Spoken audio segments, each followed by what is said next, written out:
Europe in the year 1200 was a tough and dangerous place. Society was strictly divided into social classes. This system was called feudalism, and it governed the relationships between a lord or landowner and his servants. Wealthy and powerful noblemen called lords fought each other for control of the land and the people who lived on it. A lord's strength depended on his ability to defend his land and his property. To do so, he needed two things: a castle and an army. The best sites for castles were high on a mountain or on the banks of a river or atop a rocky cliff.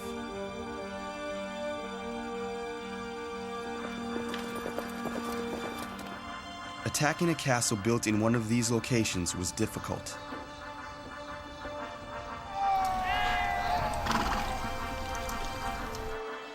There was usually only one direction from which you could approach a castle, and that side was carefully guarded.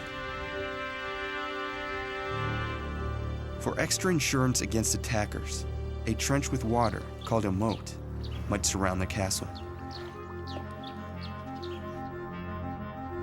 Watchtowers manned by armed soldiers were built at intervals along the outside wall. The stone walls ranged from 12 to 20 feet thick. Inside these defenses were the courtyard, some smaller buildings, and the lord's castle, called a keep, because the noble and his family were kept there. Life inside the castle, even during peaceful times, was anything but luxurious. After all, defense and safety were the main considerations. Comfort took a back seat.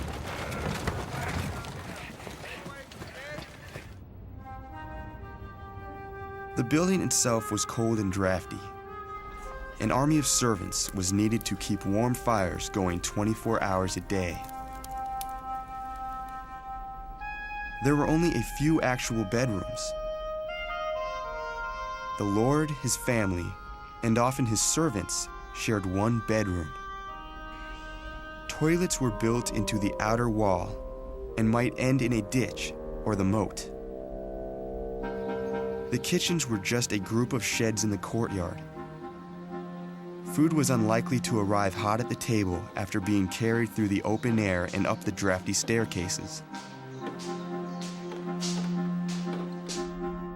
The center of activity in the castle was the Great Hall, a large open room where family and guests gathered to conduct business or eat and relax.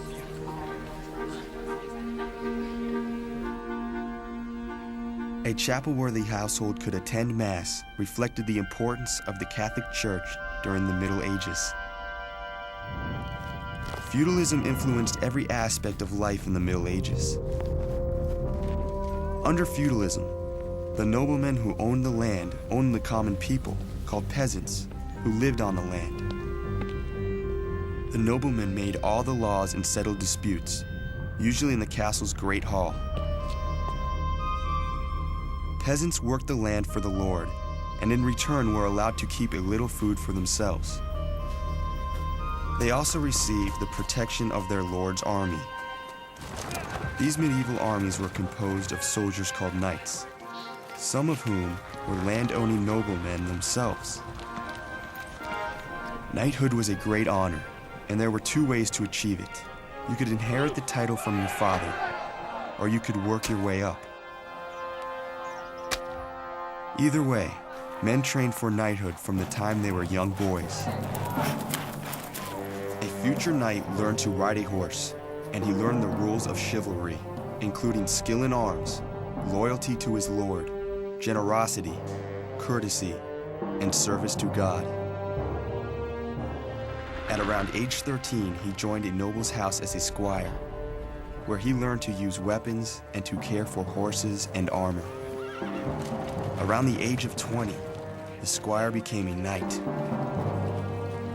During the 15th century, the Middle Ages gave way to the Renaissance, a rebirth of intellectual activity that led to new ideas about government and the role of the church. Feudalism collapsed, and the age of chivalry and shining knights became the stuff of legend.